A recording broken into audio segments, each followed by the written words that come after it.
Hi, Nigel here with the Drivewire, and today I have a 2020 Cadillac CT5. So we drove the CT4 a couple of weeks ago, pretty impressed.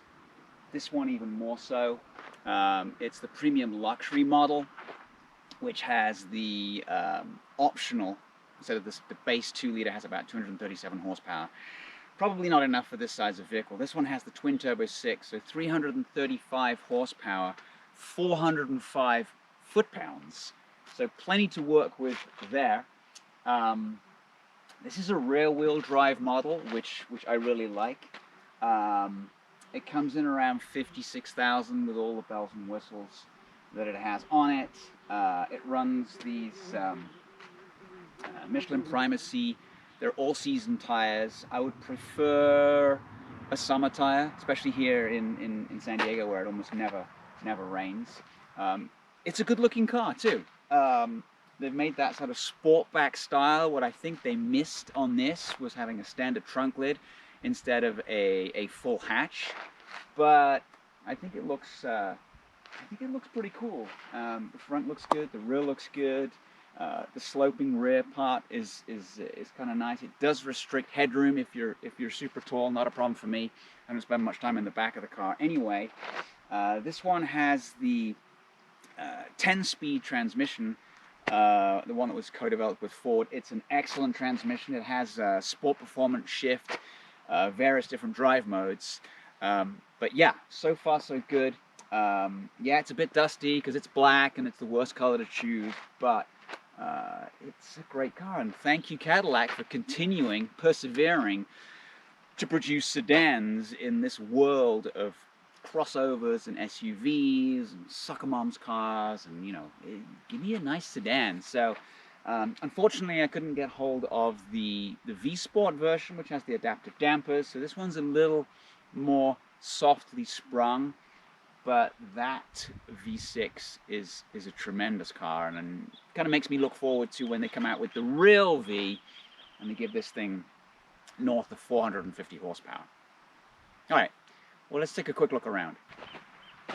So as you can see, we're sort of in the middle of nowhere here, but at least it's sunny. And so here's the 550T badging, and it's something that Cadillac has persevered with. It's actually instead of 405 foot-pounds, the badging is in Newton meters, which we know no one understands here. But I like it. There's a Mercedes E550, and it sort of makes people think twice when they see this badge, and they're like, 5.5-liter turbo? That looks great. It isn't, of course. It's a 3-liter twin turbo. But it's an all-around good-looking car. As you can see right here. And then this is where the issue is with there's plenty of space in here, but give me a hatch. That would be phenomenal. And then, as I said, with the rear, there's definitely plenty of room, a lot more. We had a problem with the CT4. It was extremely cramped inside the car, but this one's got a little bit more space. As I said, headroom, bit of a premium for the tall folks, but it's nicely equipped. Leather interior. It's really nicely laid out. A lot of improvement over the interior of the CTS. There's a few misses here and there. Some of the lower trim plastic is not sort of Audi quality or Mercedes quality, but it's great. Touchscreen's great. Everything works. I really like this car. So here we are inside. Big improvement. The Q system has been updated. It's got physical buttons as well as touchscreen. You've got audio, phone, you've got the navigation, you've got various different settings. You can go into settings right here, go to vehicle, and then you can do My Mode. The problem that we had with My Mode on the CT4, or rather the problem that we had with Sport, was the CT4 was really noisy. This one, it's noisy, but the V6 makes a great noise. So I've been driving it in Sport mode. Down here is a mode button where you can toggle between Tour, Sport, and this My Mode. My Mode, you can adjust brake response, steering. Steering's a little heavy for around town, but definitely reaps benefits once you get going. All your HVACs along here. You got lane departure, 360-degree cameras, so you can change the view, take a look at the side, zoom in, and then over the top, front ways, etc., etc. Really nice, good high quality, high def cameras. Down here by the mode button, there's the stop-start system. And turning the traction control off. We haven't actually done that yet. Traction control works actually really well. Here you've got sort of like physical controls, so you can, in this case, unfortunately, knob does not work on this screen, which is somewhat odd. But you can go back home and you can toggle between all of these and choose. You know, it's got a Wi-Fi hotspot. You can scroll down. Easy to use. Couple of cup holders if you can get into them, and then up front here you've got let me just sort of zoom in here a little bit, so you can toggle, you can see what your average fuel economy is. Not very good, if I'm honest, but then I have been driving it quite fast. You got range, you got all the different settings for you know, how long your oil is going to last, tire pressures, etc., etc. So average 14.1, best of 24.4. I think if you cruised, took a trip to Vegas or something like that, you'd probably be able to hit the 24.4. But around town or driving along, it's not particularly economical. These seats are also extremely comfortable. They come with a manual adjustment, so Audi, BMW do the same thing. This seat on my side, I believe on this side too, has a massage function. You can move these bolsters in. They'll push in and out. And then right here, there's a cubby space, because GM always give you some free cables, etc., etc. So all in all, it is quite a nice place to be. And a huge improvement. I'm pretty impressed, and I hope it makes the V version, or the Super V version, or the Blackwing version, or whatever the rumors say this new car, superfast version is going to be. This car bodes really well for that car being magnificent. So anyway, let's take it for a drive and see what it's like.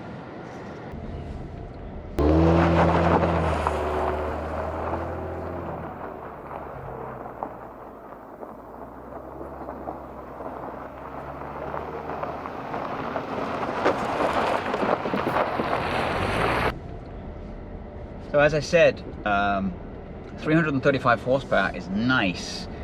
405 foot-pounds is even nicer, and there aren't too many cars that have that much more torque than power. You know, majority of cars will offer, you know, torque numbers, particularly if they're not turbocharged, that are less than, typically less than their horsepower numbers. So this one, I believe the turbo engine in the Mazda, 250 horsepower, 300 foot-pounds. This is fantastic, and this works so well with that kind of torque in this vehicle, because the 10-speed is just fantastic. And then if you don't want to push on super fast, there's a readout on the screen. It'll say you're in V6 mode, but it'll drop a couple of cylinders to save some gas. A lot of GM engines do that these days. But in the tight turns, and I'm not going to take it to some super twisties. We've been up there.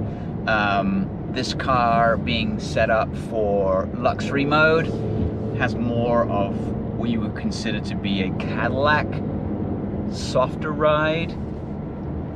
Not my favorite. So this engine has plenty of power, but then when you push on into the turns, you can definitely feel A, the suspension's not set up for enough sportiness, and B, these are not the right tires. They're good tires, but they're not like Pilot Sports or Pilot Super Sports or a good set of Contis that we would expect. But having said that, the traction control systems are phenomenal. It's rear-wheel drive, and it doesn't get out of hand. The traction control keeps everything under control, but it doesn't kick in. It's not like over nannying where you know, ugh, damn, the traction control's kicked in, I need that power. And that's one thing about this.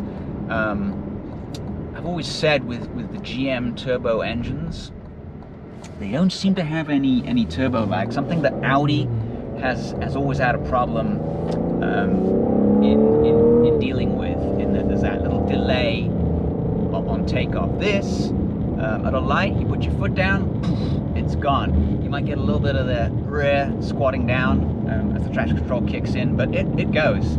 And I'm gonna take a good guess that this is probably about a 5-second to 60 car, but it's good. Put your foot down, it drops a couple of cogs, it's seamless, and then once you get on it, the car knows that you want to get on it and have a little fun, and it changes its performance shift to a more aggressive gear change approach. And this little cog on the dash, a little green cog, shows you that you're in that mode. It knows you want to have a little bit of fun. This car's pretty rapid. I mean, I can't complain. In sport mode, it does get a little noisy, as you can hear. Having to somewhat speak up a little bit to be heard here, but it's pretty good. As I said, steering is a little heavy at sort of parking speeds in sport mode, actually in every mode, but it definitely pays dividends when you're on some twisty roads like this. I think this car's set up with the suspension system that it has. You want to pick some sort of fast sweeping turns as opposed to really tight turns. So this is a good stretch of road that we can really test this out. But yeah, I mean, it turns in really nicely. I'm quite impressed.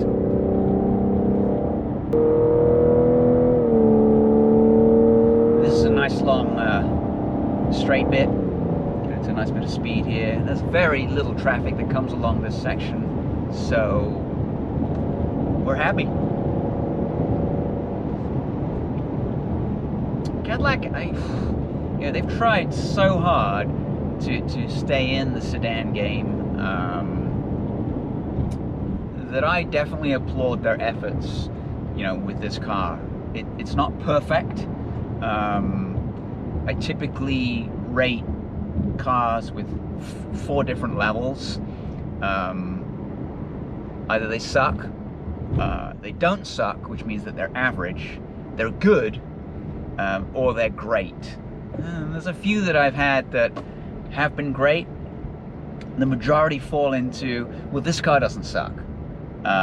This one, I think, is good. It's a good, solid car, and price-wise, a relative bargain. You don't need to have all the bells and whistles on this. I think it starts at like 40 and change. That's not bad. I mean, obviously, I would always, every day, pick the twin turbo over the regular 2.0, just because I like to drive fast. That's $3,500. That would be, I'd check that option immediately. But some of the other features, I would not be so quick to, you know, check those options. I don't need all these nannying assist programs. I know how to park, and you know, I would save some money on some of that stuff, which can run, you know, $2,000–3,000 on this spec car. If you could get it in for around 50 even, I think this is a bargain versus some of the German competitors. let's hope I have the BMW fanboys screaming about that. If you haven't driven one of these, go out and drive one. Just go out and drive one. Not in the V spec. Just drive this one. I think it does 99% of what most buyers would want.